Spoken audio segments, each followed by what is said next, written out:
बहुत टाइम हो गया, प्रार्थना शुरू हो गई हुई। अरे प्रार्थना का पढ़ाई भी चालू हो गई, जल्दी चल। सिख रेजिमेंट के 21 सैनिकों को मारने के लिए 10,000 से अधिक सैनिक आए थे। कटकड़े में आवा था, कोई स्कूल है टाइम में? पानी गिरा से फंस गए सर। चल ठीक है, अपन अपन जगह में जाके बैठ जाओ।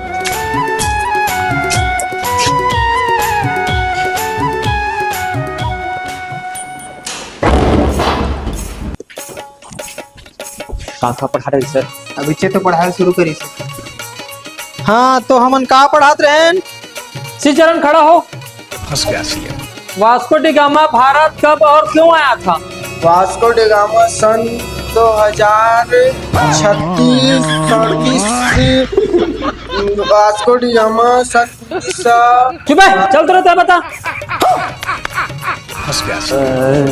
सर वास्को डी गामा सन 1954 में अपन सेटिंग संग भारत घूमे आए रही। चुप है, तुम्हें स्कूल पढ़े बना था, तुम झक मरा बना था, पूरा स्कूल के नाम बदनाम करा था। चलो भागो अपन अपन घर।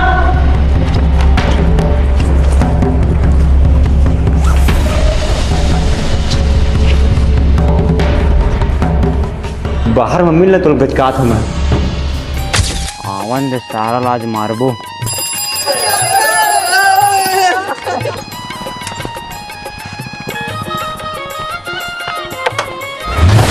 रास्ता में कबर खड़ा है, घुचा मोड़ जान देवा। कैसे वे सारा स्कूल में बहुत पावर दिखाते रहे। इन्हें बताओ कतल बे ठाकर है बे, हाँ ठाकर है।